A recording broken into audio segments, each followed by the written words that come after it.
Today, if you hadn't caught it, we are starting our series on the 12 powers. And we are following the book Divine Audacity by Unity Minister Linda Martello Whitsitt. And I forgot to bring it up here to show it off, but they're available in the bookstore. And it's excellent. I want to keep quoting every piece of the book all the time. It's so great. So before we can get to the power of the day, which is faith, you might have caught that already, we need to talk about the power sum as a whole. Some of you have gotten a brief overview of the powers already, but we need to talk about what and why of the 12 powers. So the 12 powers are attributes that we all have, and though we may not be consciously using them, or we might not be using them well, they are a tool to reflect on and fine-tune our life experiences. My favorite Bible verse is Matthew 5:14, which is, "You are the light of the world, and a city built on a hill cannot be hidden." You are all lights. Everyone are all lights. And now light is a common way that God, Spirit, etc. is alluded to across cultures. In Unity, we teach that we are the light, and that we're here to express more and more of our divinity. That is what we're here to do.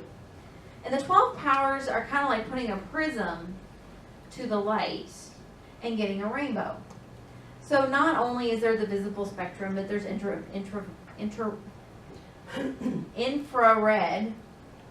ultraviolet. I was trying to put infrared and ultraviolet into one word, and it just won't come out. And much more light. So when we take divine light and break it open to its elements, like a prism, we get the 12 powers. And each are connected and related to the others, but they're also important to look at and strengthen individually, so that we can build a brighter whole.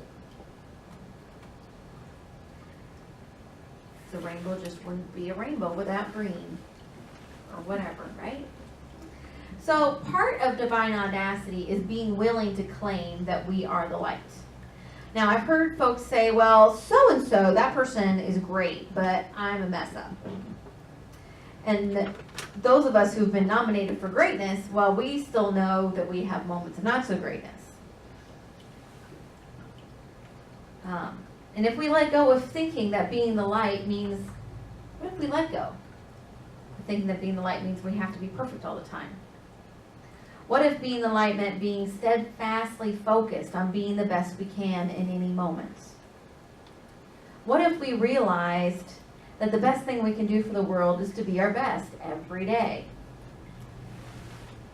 What if we allow the truth of our divinity to shine, to allow wisdom to arise from within, instead of whatever outer circumstances may be?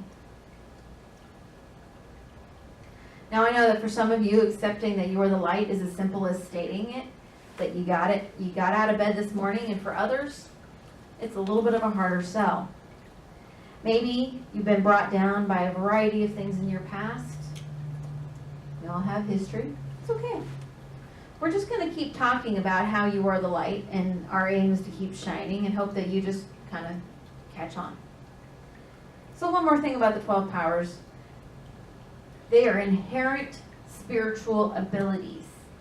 However, they require direction. So we all have them, but they need a little steering. The consciousness of the person using them affects the results. So just as a chainsaw, by itself, it's just a chainsaw. It can be used to remove fallen trees from a road. It could be used to build a shelter. It can be used to create awesome sculptures. But it also could be used to create a lot of damage or harm to people and property. It's all about how you use it.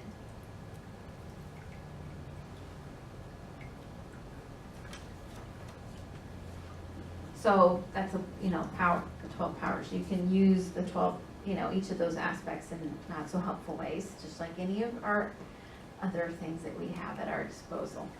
So, on to faith. Charles Fillmore, co-founder of Unity, said, "Faith is the perceiving power of the mind linked with the power to shape substance." So we see it, and then we create it. We see it in our mind, receiving power of the mind, linked with a power to shape substance. That means that we can create it, create substance. So, you've probably heard the saying, fake it till you make it. You've all heard fake it till you make it. I say no, because there's a better way. See, faking it implies that you don't have it. What if instead you faced it until you made it? Meaning that if you have even a glimmer of a belief that you can do whatever it is that's in front of you, which you probably do because you're doing it, use that glimmer to move you forward. So instead of faking it, which implies that you don't have it, whatever it is, faith it. Believe that as you move forward that you will have the smarts, the talent, whatever it is, to do whatever you have in front of you. Because this builds on your belief that you have it, instead of your doubt that you're just kind of making it up as you go. See, on the outside the results look the same, but on the inside it's a huge difference. So Linda writes in the book, 2 particular perceptions support powerful faith. Our perception of the absolute truth or spiritual principle underlying all human/material conditions, and our perception of possibilities. I'll say it again. Pretty good stuff. 2 particular perceptions support powerful faith. Our perception of the absolute truth or spiritual principle underlying all human material conditions, and our perception of possibilities. So, our perception of absolute truth and of the possibilities. Absolute truth is that there's one presence and one power in the universe. And that means that whatever the current situation, no matter how real it feels, how hurt or ill or alone, etc., etc., etc., the absolute truth is love, prosperity, wholeness, etc. The second perception is that of the possibilities. Now, I was talking to someone just the other day who was really invested in defending their limitations. They had made a mistake a dozen years ago, and because of that, it was a beginner mistake. We all make a beginner mistake. They were sure that they couldn't go down that road again, even though it would be likely a joyous life path to take. They couldn't see the possibility where they could learn the proper way to use the equipment that they had made a mistake with the first time, and then become successful and free. They were really attached to, there's no possibility of me being able to do that right because I messed it up once before. And have we all fought for our limitations before? Well, I can't because I messed it up, so obviously.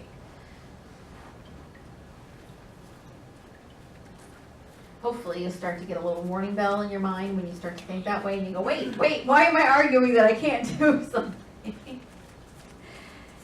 So what this means is that a big part of our faith is the ability or willingness to see and to trust.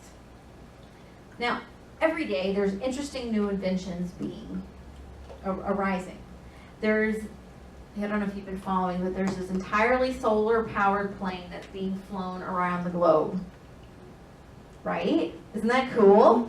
Okay, so they just made the Atlantic crossing just in this last week. Now, did the builders of this plane stop trying because it had never been done before? No. They saw the goal, what it could look like, and they worked diligently to reach that goal. Now, even when they got stuck in Hawaii with a redesign of the batteries because they had a problem in the middle, they stopped, they figured out what they needed to do, they had every faith that it was going to continue to work, and lo and behold, it did. And sometimes it takes a while to get through the stuck part, but they just kept on the goal. They put action to their dreams, and when they encountered a setback, they keep going. That's staying focused on our faith. Now that example might seem that something, well, that's something that will eventually happen. I mean, that's kind of how inventions happen. We continue to do more interesting things. But every new technology started somewhere. And this is true in every aspect of our lives. We learned to walk, like I said, because we saw people around us walking. And since they seemed to think they could, well, so did we. Sure, we fell down many times in the process, but because we fell down when we were trying to learn to walk, we didn't say, oh, I messed it up. I guess I'm not going to be able to do that.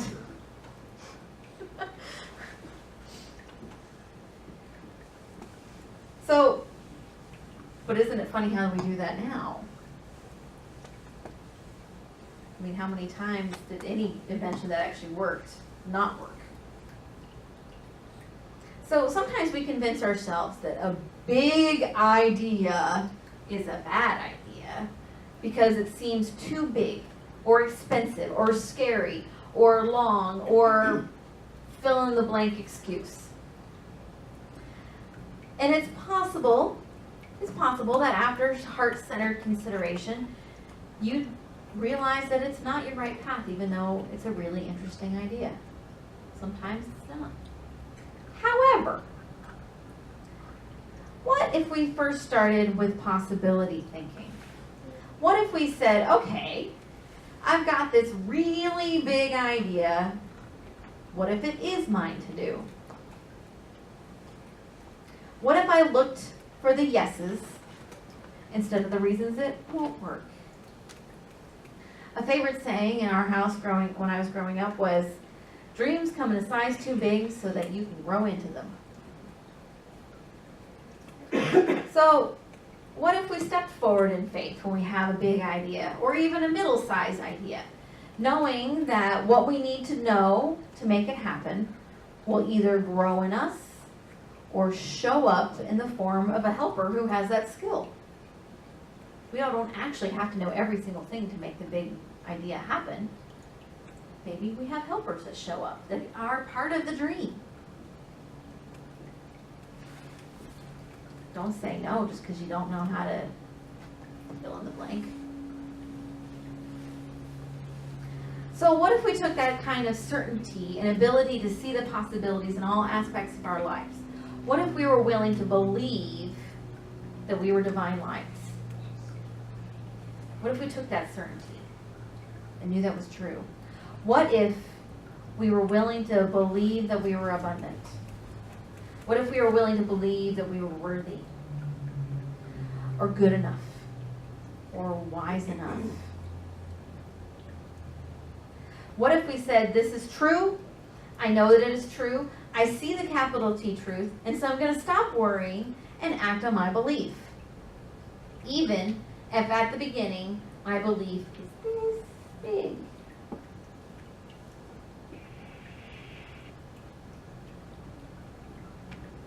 That's the faith of the mustard seed thing, right? We only need faith the size of mustard. Have you seen a mustard seed? Those suckers are small. But they grow this huge bush.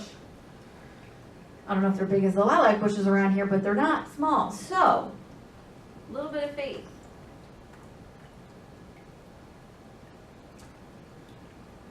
And another thing Linda writes in her book, in trust, we do not need to perpetually recite affirmations to keep a desire afloat, like juggling pins that need our constant attention to stay above ground.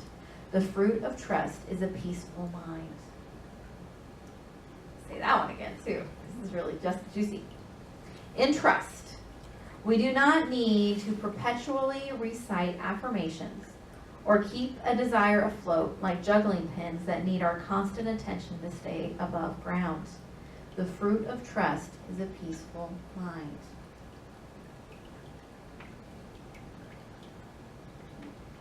So, chill. So yes, use your denials and affirmations. Yes, pray and meditate. Yes, visualize your outcome. Do the work. Then you got to stop poking at it and get to work. Pope Francis said, pray for the hungry, then feed them. That's how prayer works. And I was thinking about, it's so easy to start down the slippery slope of listening to all the things that are on the news and all the stuff that's going on in the world, and it's easy to go down the slippery slope of, oh my gosh, what's happening to the world? That you've probably heard some people do. Stop it. That's my short answer. Know the truth. We all have to know the truth. We have to have faith that even though the outer circumstances look like the world's going to hell in a handbasket, it's not. Because the truth is there's one presence and one power. And the more we believe that, the more we act on that, the more we know that even though it looks like there's not enough, that there is enough. And what's mine to do to be a part of making that happen? Pray for the hungry and then feed them. Maybe that's what's yours to do. If we believe that we need more peace in the world, how do I be a part of making that happen? We don't spend a lot of time focusing on violence then, do we? No. So, that's unity principle number 5 right there. Pray and move your feet. We get to be part of the solution of the prayers in the world that we want to have happen. And so, pray and move your feet is the action step. The faith is us knowing the truth. We know the truth. We know the truth that every person is divine. If we know that truth, then we can interact with everyone, even the people who might have in the past pushed our buttons. We can interact with them as if they are the divine. And guess what? They'll respond in kind. They will. So, we just have to believe, even a mustard seed size. So, some practices, because you know how we like homework. And it's great because at the end of each chapter in Linda's book, she's got like little bullet points, kind of ways to practice each of the powers. So these are mostly Linda's bullet points. So, meditate on faith daily. She even has a little meditation in the book. Consider when I have paused and used my judgment to see a bigger truth. This is the positive way to use judgment, where we can stop our judgy judgment. Like, oh my gosh, can you believe what they're doing? And take a step back and see a bigger picture and use our wisdom to be able to see how it all fits in the greater piece and believe the goodness in the situation. What have I been dreaming about doing? Ask yourself, what is my audacious dream? When have I used faith in the face of evidence otherwise? How can I use this to help me keep the course in the future? Sometimes remembering, you know, I've been down this road before and it worked out okay, so maybe I should stop worrying and start believing. I find that to be very helpful. It's kind of like, oh yeah, we learned this lesson already. Stop it. Ask the question in your prayer time, what does being faithful look like to me? And you can use a short affirmation of faith as part of, like, if you're going for a walk or you're washing the dishes, anything that you're doing physically that's kind of rhythmic is a time to use some sort of affirmation, just like, you know, I walk in faith, I walk in faith, I walk in faith, I walk in faith. I know the truth, I know the truth.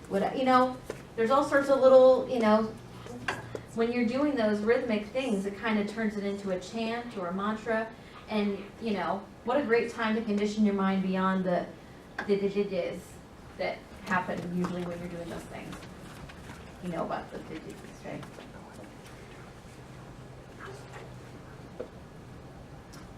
You all are the light of the world. This is your purpose. Shine the light of faith in your life and in the world.